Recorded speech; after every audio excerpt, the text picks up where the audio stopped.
ಎಲ್ರಿಗೂ ನಮಸ್ಕಾರ. ಹೇಗಿದ್ದೀರಿ? ಚಳಿ ಸರ್. ಚಳಿ ಇನ್ನೂ ಹೋಗಲಿಲ್ಲಲ್ವಾ? ಇನ್ನೂ ನಮಗೆ ಜನವರಿ 20 ಇವತ್ತು. ಆದರೂ ಕೂಡ ಇನ್ನೂ ಎಷ್ಟು ಚಳಿ ಇದೆ. ನಾವೇನೋ ಚಳಿಗೆ ಬೆಚ್ಚಗಿರ್ಬೇಕಂತ ಹೇಳಿ ಏನು ಮಾಡಿದ್ದೀವಿ, ಈ ಸ್ವೆಟರು, ಟೈ, ಬೇಕಾದ್ರ ಮೇಲೆ ಒಂದು ಕೋಟು, ಕ್ಯಾಪ್ ಎಲ್ಲ ಹಾಕ್ಕೊಂಡು ಬೆಚ್ಚಗಿರಲಿಕ್ಕೆ ಒಂದು ಅನುಕೂಲ ಮಾಡಿರ್ತಕ್ಕಂಥ ಒಂದು ಬುದ್ಧಿಶಕ್ತಿ ಭಗವಂತ ನಮ್ಗೆ ಕೊಟ್ಟಿದ್ದಾನೆ. Just think about what about those animals or birds which live in such cold climatic conditions ಅಲ್ವಾ? ಅಂತಹ ಒಂದು ಈ ತುಂಬ ಶೀತ ವಲಯದಲ್ಲಿ ತನ್ನ ಬದುಕನ್ನು ಸಾಗಿಸ್ತಕ್ಕಂಥ ಒಂದು ವಿಶಿಷ್ಟ ಪಕ್ಷಿಯ ಕಥೆಯೊಂದಿಗೆ ನಿಮ್ಮ ಮುಂದೆ ಡಾಕ್ಟರ್ ಮಹಾಂತೇಶ್ ಆರ್ ಕುಮಾರ್. ಇದು ಜನವರಿ 20. ನಾವು ಪೆಂಗ್ವಿನ್ಗಳ ಬಗ್ಗೆ ಒಂದು ಅವೇರ್ನೆಸ್ ಕ್ರಿಯೇಟ್ ಮಾಡ್ತಕ್ಕಂಥ ಒಂದು ದಿನ ಇವತ್ತು. ನಿಮಗೆಲ್ಲ ಗೊತ್ತಿದೆ. What are penguins? ಪೆಂಗ್ವಿನ್ಸ್ ಅಂದರೆ ಏನು? ನಮ್ಮಲ್ಲಿ ನಾವೆಲ್ಲ ಚಿಕ್ಕವರಿದ್ದಾಗ ನಮ್ಮ ಮೇಷ್ಟ್ರುಗಳು ನಮ್ಮನ್ನು ಬೈತಿದ್ರು. ಪೆದ್ದ ಅಂತ ಬೈತಿದ್ರು, ಕೆಲವೊಂದು ಸಲ ಪ್ಯಾಂಗ ಅಂತ ಬೈತಿದ್ರು. ಹಾಗಾಗಿ ಪೆಂಗ್ ವಿನ್ನ ಆ ಥರ ಎಲ್ಲ ಸ್ಪ್ಲಿಟ್ ಮಾಡೋ ಅವಶ್ಯಕತೆ ಇಲ್ಲ. ನಮ್ಮ ದ್ವಾರಕೀಶ್ ಅವರ ಒಂದು ಬಹಳ ಚೆನ್ನಾಗಿರುವ ಚಿತ್ರ ಪೆದ್ದ ಗೆದ್ದ ಅಂತಿದೆ, ಹಾಗೆ ಪೆಂಗ್ ವಿನ್ ಅಂತ ಹಾಗೆ ಹೇಳಂಗಿಲ್ಲ. Penguin is one, it's a name of bird. ಪಕ್ಷಿನ ಸರ್? Yes sir. ಇದು ಯೂಶಲಿ ಎಲ್ಲರಿಗೂ ಒಂದು ಡೌಟ್ ಬರುತ್ತೆ, ಯಾಕೆಂದರೆ it looks like an animal. ಅದು ಪೆಂಗ್ವಿನ್ ದೂರದಿಂದ ನೀವು ನೋಡಿದ್ರೆ ಒಂದು ಪ್ರಾಣಿ ಕಂಡಂಗೆ ಕಾಣುತ್ತೆ, but technically it is a bird. ಅದು ಒಂದು ಪಕ್ಷಿ. An interesting thing, it is a flightless bird. ಅಂದರೆ ಬೇರೆ ಪಕ್ಷಿಗಳ ಥರ ಅದಕ್ಕೆ ಹಾರಲಿಕ್ಕೆ ಬರಲ್ಲ. ಇಟ್ ಕೆನಾಟ್ ಫ್ಲೈ, ಅದು ಹಾರಕ್ಕೆ ಬರಲ್ಲ. ಹಾಗೆ ಹಾರಕ್ಕೆ ಸಾಧ್ಯವಿರದೇ ಇರ್ತಕ್ಕಂಥ ಒಂದು ಪಕ್ಷಿ. ಮತ್ತು ಅದು ಪಕ್ಷಿ ಅಂದಮೇಲೆ ಅದಕ್ಕೆ ಒಂದು ರೆಕ್ಕೆಗಳು ಬೇಕಲ್ಲ ಸರ್? ಅದಕ್ಕೂ ರೆಕ್ಕೆಗಳಿದ್ದಾವೆ. ಆ 2 ರೆಕ್ಕೆಗಳನ್ನು ಅದು ಈ ಪ್ಲಿಫರ್ಸ್ ಟೈಪ್ ಯೂಸ್ ಮಾಡಿಕೊಂಡು it is using those wing like structures for its swimming. ಇದು ತುಂಬ ಚೆನ್ನಾಗಿ ಈಜ್ತವೆ ಇವು. They are known for their swimming abilities. ಸುಮಾರು 25-30 ಕಿಲೋಮೀಟರ್ ಸ್ಪೀಡಲ್ಲಿ ಈಜ್ತಕ್ಕಂಥ ಈ ವಿಶಿಷ್ಟವಾದ ಪಕ್ಷಿಗಳು ಎಲ್ಲಿರ್ತವೆ ಸರ್ ಅಂತಂದರೆ, they live in southern hemisphere. ನಮಗೆ ಗೊತ್ತಿದೆ, ಒಂದು ನೀವು ಅರ್ಥನ ಲೈಕ್ ನೀವು ರಿಕಾಲ್ ಮಾಡಿದರೆ, ನಾರ್ದರ್ನ್ ಹೆಮಿಸ್ಫಿಯರ್, ಇಕ್ವೇಟರ್ ಅಂದರೆ ಭೂ ಮಧ್ಯರೇಖೆ, ಅದಾದ ಮೇಲೆ ಕೆಳಗಡೆ ಬರ್ತಕ್ಕಂಥ ಸದರ್ನ್ ಹೆಮಿಸ್ಫಿಯರ್. ಆ ಸದರ್ನ್ ಹೆಮಿಸ್ಫಿಯರ್ನ ಟಿಪ್ ಅಂದರೆ ತುದಿಗೆ ಕೆಳಗಡೆ ತುದಿ ಅಲ್ಲಿ ಅಂಟಾರ್ಟಿಕಾ ಇದೆಯಲ್ಲ, ಭಾಳ ಶೀತ ವಲಯ ಅಲ್ವಾ? ತುಂಬ ಕೋಲ್ಡ್ ಕ್ಲೈಮೇಟಲ್ಲಿ ಆ ಶೀತ ವಲಯದಲ್ಲಿ ವಾಸಿಸ್ತಕ್ಕಂಥ ವಿಶಿಷ್ಟವಾದ ಪಕ್ಷಿಗಳು ಈ ನಮ್ಮ ಪೆಂಗ್ವಿನ್ಸ್. ಈ ಪೆಂಗ್ವಿನ್ಸು, ನೀವು ಪೆಂಗ್ವಿನ್ ಅಂತಂದಂಗೆ ನಿಮ್ಮ ತಲೆಗೆ ಈಗ ಒಂದು ಪಿಕ್ಚರ್ ಮೂಡ್ತಾ ಇದೆ. ಅದು ಹೇಗಿರುತ್ತೆ? ಹಿಂದುಗಡೆಗೆ ಬ್ಲ್ಯಾಕ್, ಮುಂದುಗಡೆಗೆ ವೈಟ್. ನನ್ನ ಕೈ ಹಾಗೆ ಇದೆಯಾ? Black and white. ಆ ಬ್ಲ್ಯಾಕ್ ಆ್ಯಂಡ್ ವೈಟ್ ದೇಹ ತಗೊಂಡು ಈ ಕಡೆಯಿಂದ ಆ ಕಡೆ, ಆ ಕಡೆಯಿಂದ ಈ ಕಡೆ ಹಿಂಗೆ ಟಕ್ಕು ಟಕ್ಕು ಟಕ್ಕು ಟಕ್ಕು ಒಂದು ವಿಶಿಷ್ಟವಾದ ಒಂದು ಬಹಳ ಮುದ್ದಾಗಿ ನೋಡಲಿಕ್ಕೆ ಇರ್ತಕ್ಕಂಥ ಒಂದು ಪಕ್ಷಿ. ಅದಕ್ಕೆ ತನ್ನ ದೇಹ ಉದ್ದಕ್ಕಿದೆ. ಅದರಲ್ಲಿ ಹಿಂಬದಿಗೆ ಅಂದರೆ ಕೆಳಬದಿಗೆ ಅದಕ್ಕೆ 2 ಕಾಲುಗಳಿದ್ದಾವೆ. ಆ ಇಡೀ ಸಣ್ಣ ಸಣ್ಣ 2 ಕಾಲುಗಳ ಮೇಲೆ ಇಡೀ ದೇಹನ ಬ್ಯಾಲೆನ್ಸ್ ಮಾಡಿಕೊಂಡು ಟಕ್ಕು ಟಕ್ಕು ಟಕ್ಕು ಅಂತ ಹೋಗ್ತಕ್ಕಂಥ ಈ ಪಕ್ಷಿಗಳು. ಅವು ದೂರಿಂದ ನೋಡಿದರೆ ಯಾರೋ ದೊಡ್ಡ ವ್ಯಕ್ತಿ ಒಂದು ವೈಟ್ ಶರ್ಟ್ ಹಾಕ್ಕೊಂಡು ಮೇಲ್ಗಡೆ ಒಂದು ಹಿಂದ್ಗಡೆ ಒಂದೇನೋ ಶಾಲ್ ಟೈಪ್ ಹೊತ್ಕೊಂಡು ಘನವಾದ ವ್ಯಕ್ತಿ ಘನವಾದ ಹೆಜ್ಜೆಯೊಂದಿಗೆ ಬರ್ತಿದ್ದಾರೇನೋ ಅಂತ ನನಗನ್ನಿಸ್ತಾ ಇರುತ್ತೆ. ತಮಗೂ ಹಾಗೆ ಭಾಸವಾಗ್ತಾ ಇದೆ ಅಥವಾ ಭಾಸವಾಗಿರುತ್ತೆ ಅಂತೇಳಿ ನಾನು ಭಾವಿಸಿದ್ದೇನೆ. ಈ ಥರ ಆ ಕೋಲ್ಡ್ ಕ್ಲೈಮೇಟಲ್ಲಿ ನೀರಿನಲ್ಲಿರ್ತಕ್ಕಂಥ ಮೀನುಗಳು, ಸ್ಕ್ವಿಡ್ಸ್ಗಳನ್ನ ತಿಂದು ಜೀವನ ಮಾಡ್ತಕ್ಕಂಥ ಈ ಪೆಂಗ್ವಿನ್ಗಳು ಬಹಳ important. Ecologically they are very important. ಒಂದು ಬಹಳ ಇಂಪಾರ್ಟೆಂಟ್ ಸ್ಪೀಸೀಸ್ ಅದು. ಅದರಲ್ಲಿ ಅಂಟಾರ್ಟಿಕಾದಲ್ಲಿ ಇರ್ತಕ್ಕಂಥ ಸ್ಪೀಸೀಸ್ಗಳಲ್ಲಿ ಒಂದು ಬಹಳ ಇಂಪಾರ್ಟೆಂಟ್ ಸ್ಪೀಸೀಸು ಯಾವುದಪ್ಪ ಅಂದರೆ ಅದು ಎಂಪರರ್ ಪೆಂಗ್ವಿನ್ ಅಂತ, ಚಕ್ರವರ್ತಿ ಅಂತ. ನೋಡಿ ಹೆಂಗಿದೆ, ಕಿಂಗ್ ಅಂತ. ಆ ಎಂಪರರ್ ಪೆಂಗ್ವಿನ್ಸ್ಗಳು ಸುಮಾರು ಒಂದು 3-4 ಅಡಿ ಎತ್ತರ ಬೆಳೆದು ಒಂದು 25-30 kg ತೂಕ ಮಾಡ್ತಕ್ಕಂಥ ಡುಮ್ಡುಮ್ಕೆ ಇರ್ತಕ್ಕಂಥ ಒಂದು ಪಕ್ಷಿಗಳು. ಈ ಪಕ್ಷಿಗಳು ಇದರಲ್ಲಿ ಒಂದು ಬಹಳ ವಿಶಿಷ್ಟ, ಅದರ ಜೀವನ ಕ್ರಮದ ವಿಶಿಷ್ಟ ಏನಂದರೆ, as they are birds they ಲೇ ಎಗ್ಸ್. ಪಕ್ಷಿಗಳು ಮೊಟ್ಟೆ ಇಟ್ಟು ಮರಿಗೆ ಜನ್ಮ ಕೊಡ್ತಕ್ಕಂಥ ಪ್ರಾಣಿಗಳು ಅಂತ ನಮಗೆಲ್ಲ ಗೊತ್ತಿದೆ. ಸೊ ದೇ ಲೇ ಎಗ್ಸ್. ಈ ಮೊಟ್ಟೆ ಇಡ್ತಕ್ಕಂಥ ಒಂದು ಶಕ್ತಿ ಅಥವಾ ಸಾಮರ್ಥ್ಯ ಇರ್ತಕ್ಕಂಥದ್ದು ಈ ಫೀಮೇಲ್ ಪೆಂಗ್ವಿನ್ಸ್.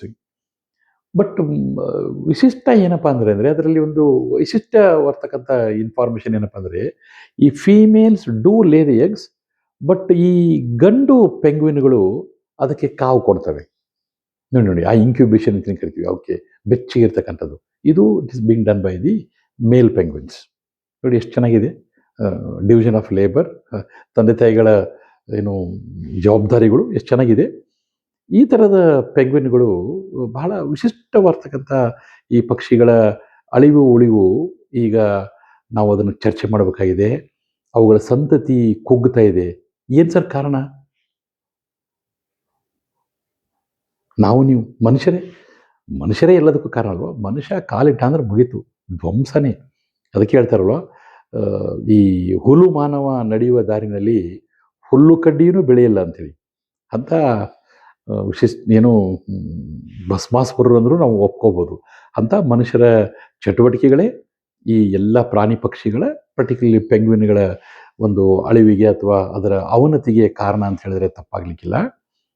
ಹಾಗಾಗಿ ಪೆಂಗ್ವಿನ್ಗಳ ಬಗ್ಗೆ ಒಂದು ಮಾಹಿತಿ, ಅವೇರ್ನೆಸ್ ಕ್ರಿಯೇಟ್ ಆಗಲಿ ಅಂಥೇಳಿ ಇವತ್ತು ಈ ದಿನವನ್ನು ನಾವು ಆಚರಿಸ್ತಾ ಇದ್ದೀವಿ, 20 ಜನವರಿ. ಈ ಪೆಂಗ್ವಿನ್ ಬಗ್ಗೆ ಕೇಳ್ತಾ ಇರಬೇಕಾದ್ರೆ ಒಂದು ಸ್ವಾರಸ್ಯಕರ ಸ್ಟೋರಿ ನಂಗೆ ನೆನಪರ್ತಾ ಇದೆ ಈಗ. ಏನಂತಂದರೆ, ಈ ನಮಗೆ ಸ್ವಲ್ಪ ನಿಮ್ಮ ಮಕ್ಕಳ ಪುಸ್ತಕ ತೊಗೊಂಡು ನೋಡಿ, ಮ್ಯಾಪ್ ಅಥವಾ ನಿಮ್ಮ ಮನೆ ಮ್ಯಾಪ್ ಇದ್ದರೆ, ಗ್ಲೋಬ್ ಇದ್ದರೆ ನೋಡಿ. ನಮಗೆ ಸ್ಕಾಟ್ಲ್ಯಾಂಡ್ ಅಂತಿದೆ. Scotland it's a part of United Kingdoms. United Kingdoms, Scotland, England, ನೋಡಿ ನೋಡಿ ನೋಡಿ ಇಲ್ಲ ನೋಡಿ ನೆನಪಿರ್ತಾ ಇದೆಯಾ? ಹಾಂ. ಆಮೇಲೆ ಈ ಸ್ಕಾಟ್ಲ್ಯಾಂಡು, ಇಂಗ್ಲೆಂಡು, ಇದಕ್ಕೆ ಸರ್ ಯುನೈಟೆಡ್ ಕಿಂಗ್ಡಮ್ಸ್ ಏನು ಸರ್ ಇದು? ಇನ್ನೊಂದು ಸಂಚಿಕೆಯಲ್ಲಿ ನಿಮ್ಮ ಹತ್ರ ಅದನ್ನು ಮಾತಾಡ್ತೀನಿ. ತುಂಬ ಚೆನ್ನಾಗಿದೆ ಕತೆ. ಈ ಸ್ಕಾಟ್ಲ್ಯಾಂಡಿನ ರಾಜಧಾನಿ ನಮ್ದು ಹೆಂಗೆ ಡೆಲ್ಲಿ ಇದೆಯೋ ನಮ್ಮ ದೇಶದ್ದು, ಸ್ಕಾಟ್ಲ್ಯಾಂಡ್ ರಾಜಧಾನಿ ಎಡಿನ್ಬರ್ಗ್ ಅಂತೇಳಿ. ಈ ಎಡಿನ್ಬರ್ಗದಲ್ಲಿ ಒಂದು ಝೂ ಇದೆ, ಅದರ ಮೃಗಾಲಯ ಇದೆ. ಈ ಸ್ಕಾಟ್ಲ್ಯಾಂಡಿಗೆ ತನ್ನ ಸೈನ್ಯ ತಗೊಂಡು ಒಬ್ಬ ರಾಜ, ಯಾರು ನಾರ್ವೆ ದೇಶದ ರಾಜ, ಅವನ ಹೆಸರು ಒಲಾವ್ ಅಂತೇಳಿ.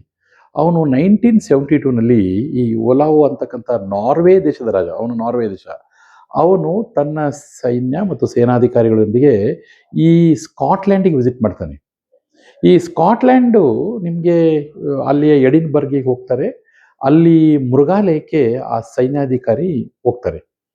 ಅಲ್ಲಿ ಹೋದಂಥ ಸಂದರ್ಭದಲ್ಲಿ ಆ ಸೈನ್ಯಾಧಿಕಾರಿ ಹೆಸರು ಮೇಜರ್ ನೀಲ್ಸ್ ಅಂಥೇಳಿ.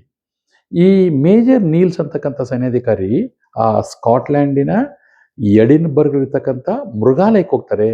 ಅಲ್ಲಿ ಈ ಪೆಂಗ್ವಿನ್ಗಳಿರ್ತವೆ. ಅಲ್ಲಿರ್ತಕ್ಕಂಥ ಒಂದು ಪೆಂಗ್ವಿನನ್ನು ಅವನು ಅಡಾಪ್ಟ್ ಮಾಡ್ಕೊತಾನೆ. ನೋಡಿ, ನಮ್ಮ ಮೈಸೂರಲ್ಲಿ ಮೃಗಾಲಯ ಇದೆ, ನಮ್ಗೆ ಗೊತ್ತಿದೆ, ಭಾಳ ಫೇಮಸ್ ಝೂ. ಅಲ್ಲಿ ಸೆಲೆಬ್ರಿಟಿಗಳು, ಸ್ಟಾರ್ಗಳು ಅಲ್ಲಿ ಹೋಗಿ ಇಂತಿಷ್ಟು ನಿಗದಿಪಡಿಸಿದಂಥ ಹಣವನ್ನು ಕೊಟ್ಟು ತಮಗೆ ಬೇಕಾದ ಪ್ರಾಣಿನ ಅಡಾಪ್ಟ್ ಮಾಡಿಕೊಂಡು ಅದಕ್ಕೆ ತಮಗೆ ಇಷ್ಟ ಆಗುವ ಹೆಸರನ್ನು ಸೂಚಿಸಿ ಹೋಗ್ತಾರೆ ಅಲ್ವಾ. ನಮ್ಗೆ ಗೊತ್ತಿದೆ, ಇದೆಲ್ಲ ಕೇಳಿರ್ತೀವಿ. ಹಾಗೆಯೇ ಆಗಿನ ಕಾಲದಲ್ಲಿ 1972ನಲ್ಲಿ ಈ ನೀಲ್ಸ್, ಮೇಜರ್ ನೀಲ್ಸ್ ಆ ಒಂದು ಪೆಂಗ್ವಿನನ್ನು ತಗೋತಾರೆ. ಅದಕ್ಕೊಂದು ಹೆಸರಿಡಬೇಕಲ್ಲ. ಈಗ ಏನು ಮಾಡಬೇಕು? ಇದು ತಗೊಂಡವನು ಯಾರು? ಈ ಅಧಿಕಾರಿ ನೀಲ್ಸ್. ಆದರೆ ಬಂದದ್ದು ಯಾರ ಜೊತೆಗೆ? ತಮ್ಮ ರಾಜನ ಜೊತೆಗೆ. ಅವನ ಹೆಸರು ಏನು? ಒಲಾವ್. ಹಾಗಾಗಿ ಇದಕ್ಕೆ ಈ ನೀಲ್ಸ್ ಒಲಾವ್ ಅಂತೇಳಿ ಈ ಪೆಂಗ್ವಿನ್ನಿಗೆ ನಾಮಕರಣ ಆಗುತ್ತೆ. ಚೆನ್ನಾಗಿದೆಯಲ್ವಾ? ಹೀಗೆ ನಾಮಕರಣಗೊಂಡಂಥ ಈ ಪೆಂಗ್ವಿನ್ ಎಲ್ಲಿರ್ತಿದ್ವು? ಸ್ಕಾಟ್ಲ್ಯಾಂಡ್ ದೇಶದ ಎಡಿನ್ಬರ್ಗ್ದಲ್ಲಿರ್ತಕ್ಕಂಥ ಆ ಝೂನಲ್ಲಿ, ಆ ಮೃಗಾಲಯದಲ್ಲಿ ಇದೆ. ಅದಕ್ಕೆ ಹೆಸರಿಡ್ತಾರೆ, ಅವ್ರು ಹೋಗ್ತಾರೆ. ಇದೆಲ್ಲ ಆಗಿ ಅವ್ರು ನಾರ್ವೇದವ್ರು, ಅವ್ರ ದೇಶ ಬೇರೆ, ಅವ್ರು ಅಲ್ಲಿ ಹೋಗ್ತಾರೆ. ಈ 72ನಲ್ಲಿ ಇದೇ ಆಗಿಬಿಡುತ್ತೆ. ಬಟ್ 1982ನಲ್ಲಿ ನಾರ್ವೆ ದೇಶದ ಏನು ಜನ ತೀರ್ಮಾನ ಮಾಡ್ತಾರೆ, ಅಥವಾ ಆ ಸೈನ್ಯ ತೀರ್ಮಾನ ಮಾಡುತ್ತೆ, ನಾವು ಅಲ್ಲೊಂದು ನಮ್ಮ ಸೇನಾಧಿಕಾರಿಗೆ ಹೋಗಿ ಒಂದು ಅಡಾಪ್ಟ್ ಮಾಡಿದಾರಲ್ಲ, ಯಾವುದು ಒಂದು ಪೆಂಗ್ವಿನನ್ನು, ಅದನ್ನು ನಮ್ಮ ಸೇನೆಗೆ ನಾವು ಅಡಾಪ್ಟ್ ಮಾಡ್ಕೋತೀವಿ ಅಂತೀವಿ. ನೋಡಿ ಹೆಂಗಿದೆ. ನಾರ್ವೆ ದೇಶದ ಸೈನ್ಯ ಈ ಸ್ಕಾಟ್ಲ್ಯಾಂಡಿನ ಮೃಗಾಲಯದಲ್ಲಿರ್ತಕ್ಕಂಥ ಒಂದು ಪೆಂಗ್ವಿನನ್ನು ತಮ್ಮ ಸೇನೆಯಲ್ಲಿ ಇನ್ಕ್ಲೂಡ್ ಮಾಡುತ್ತೆ ಇಲ್ಲಿ 82ನಲ್ಲಿ. ಅದು ಆಮೇಲೆ ಅದಕ್ಕೆ ಬಡ್ತಿ ಕೊಡ್ತಾ ಹೋಗ್ತಾರೆ, ಸರ್ವಿಸ್ ಆದಾಗೆ.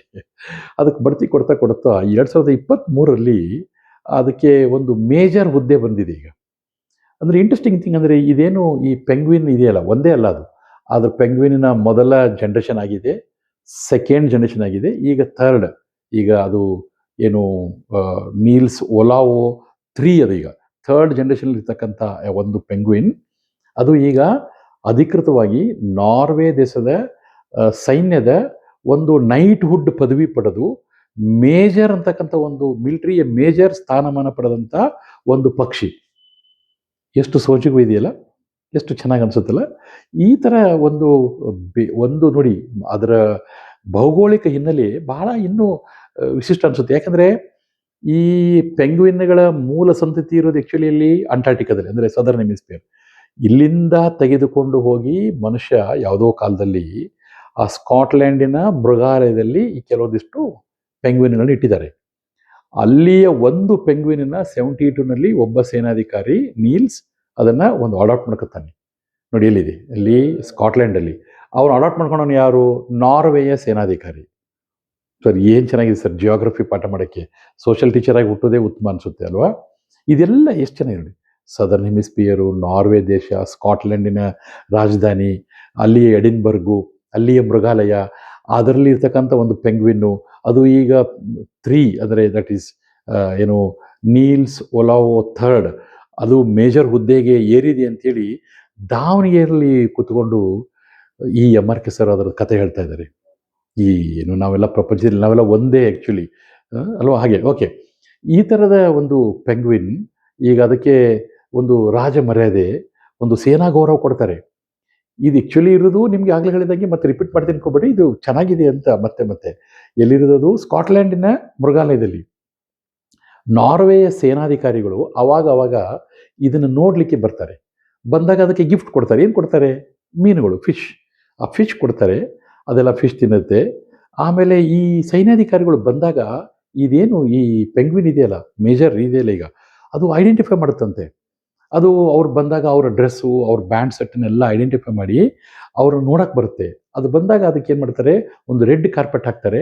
ರೆಡ್ ಕಾರ್ಪೆಟ್ ಹಾಕಿ ಆ ಪೆಂಗ್ವಿನ್ಗಳು ಇದ್ದಂಥ ಪೆಂಗ್ವಿನ್ಗಳು ಬಂದಾಗ ಬೇರೆ ಬೇರೆ ಪೆಂಗ್ವಿನ್ಗಳು ಪೆಂಗಾಗಿ ಹಿಂಗೆ ನೋಡ್ಕೊಂಡು ಹಿಂಗೆ ಸುಮ್ಮನೆ ಹೋದರೆ ಈ ಮೇಜರ್ ಪೆಂಗ್ವಿನ್ನು ಏನು ಮಾಡುತ್ತಂತೆ?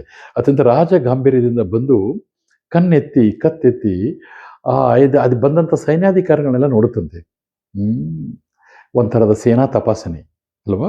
ಒಂಥರ ಪರೇಡ್ ತೊಗೊಂಡು ಗಾರ್ಡ್ ಆಫ್ ಆನರ್ ತೊಗೊಂಡಂಗೆ. ಈ ಥರ ಒಂದು ಪೆಂಗ್ವಿನ್, ಒಂದು ಪಕ್ಷಿ ಒಂದು ದೇಶದಲ್ಲಿ ಇದ್ದುಕೊಂಡು ಇನ್ನೊಂದು ದೇಶದ ಸೈನ್ಯಾಧಿಕಾರಿಯಾಗಿ ಬದುಕು ಸಾಗಿಸ್ತಕ್ಕಂಥ ಒಂದು ವಿಶಿಷ್ಟ ಕತೆ ನಿಮಗೆಲ್ಲ ಇಷ್ಟ ಆಯ್ತು ಅಂದ್ಕೊಂಡಿದ್ದೀನಿ. ಈ ಪೆಂಗ್ವಿನ್ಗಳು, ಈ ಅಂಟಾರ್ಟಿಕಾದಲ್ಲಿರ್ತಕ್ಕಂಥ ಪೆಂಗ್ವಿನ್ಗಳು ಎಲ್ಲವೂ ಮೋಸ್ಟ್ಲಿ ಆಸೆ ಪಡ್ತಿರ್ಬೇಕು, ನಮಗೂ ಈ ಥರದ ಒಂದು ರಾಜಮರ್ಯಾದೆ ಕೊಡ್ರಪ್ಪ ಅಂಥೇಳಿ. ಆದರೆ ಅವು ಏನು ಕಡಿಮೆ ಇಲ್ಲ. ಎಲ್ಲ ಪೆಂಗ್ವಿನ್ಗಳು ಆ ಚಳಿ ಭಾಳ ಇರುತ್ತಲ್ಲ, ಒಂದಕ್ಕೊಂದು ಭುಜ ತಾಗಿಸ್ಕೊಂಡು, ತುಂಬ ಚಳಿಯಾದಾಗ ಒಂದಕ್ಕೊಂದು ಭುಜ ತಾಗಿಸ್ಕೊಂಡು ಗುಂಪಾಗಿ ಇರ್ತಾವ್ರಿ. ಅದು ನೋಡೋಕ್ಕೆ ಚಂದ. ಅದು ಹೇಳಿದ್ನಲ್ಲ ಆಗಲೇ, ಹಿಂಗೆ ಟಕ್ಕು ಟಕ್ಕು ಟಕ್ಕು ಅಂತ ಆ ಕಡೆಯಿಂದ ಈ ಕಡೆಯಿಂದ ಆ ಕಡೆಗೆ ಭಾಳ ಚಂದ, ಒಂದು ವಿಶಿಷ್ಟವಾದಂಥ ಮುದ್ದಾಗಿರ್ತಕ್ಕಂಥ ತಮ್ಮ ನಡಿಗೆಯಿಂದ ನಮ್ಮನ್ನು ಅಟ್ರ್ಯಾಕ್ಟ್ ಮಾಡ್ತಿರ್ತವೆ, ಜೊತೆಗಿರ್ತವೆ. ಜೊತೆಗೆ ಒಂದು ಸಂದೇಶ ಸಾರ್ತವೆ. ಏನು?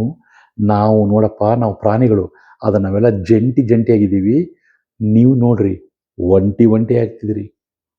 ಮನುಷ್ಯರು ಹಾಗೆ ಅಲ್ವಾ? ನಾವು ಸಾಧನಗಳನ್ನ ಕಂಡುಹಿಡಿದಿದ್ದೀವಿ, ಟೆಕ್ನಾಲಜಿ ಇಂಪ್ರೂವ್ಮೆಂಟ್ ಆಗಿದೆ, ಸ್ಯಾಟಲೈಟ್ ಹಾರಿಸಿದ್ದೀವಿ, ಮೂನ್ ಮಾರ್ಸ್ ತನಕ ಹೋಗ್ತಿದ್ದೀವಿ. ಆದರೆ ಬರ್ತಾ ಒಂಟಿ ಆಗ್ತಿದ್ದೀವಿ. ಆದರೆ ಪ್ರಾಣಿಗಳು ಈಗೂ ತಮ್ಮತನ ಉಳಿಸ್ಕೊಂಡು ಅವೆಲ್ಲ ಜಂಟಿಯಾಗಿದ್ದು ಬದುಕು ಸಾಗಿಸ್ತಾ ಇದ್ದಾವೆ. ಅದಕ್ಕೆ ಆ ಪೆಂಗ್ವಿನ್ಗಳು ಜಂಟಿಯಾಗಿದ್ದು ನಾವು ಜಂಟಿಯಾಗಿರಲಿ ಅಂತ ಏನು ಕೊಡುವ ಸಂದೇಶ ಇದೆಯಲ್ಲ, ಅದನ್ನು ಅರ್ಥಕೊಂಡು ಈ ಪೆಂಗ್ವಿನ್ಗಳ ಅಳಿವಿನ ಬಗ್ಗೆ ಸೀರಿಯಸ್ ಆಗಿ ಯೋಚನೆ ಮಾಡಿ, ಅದು ಮುಂದಿನ ಪೀಳಿಗೆಗೂ ಇರುವಂಥ ಅವುಗಳ ಉಳಿವಿನ ಬಗ್ಗೆ ನಾವೇನಾದರೂ ಒಂದು ಪರಿಣಾಮಕಾರಿ ಯೋಚನೆ ಮತ್ತು ಯೋಜನೆ ಮಾಡಿ ಅವುಗಳ ಸಂರಕ್ಷಣೆ ಮಾಡೋಣ.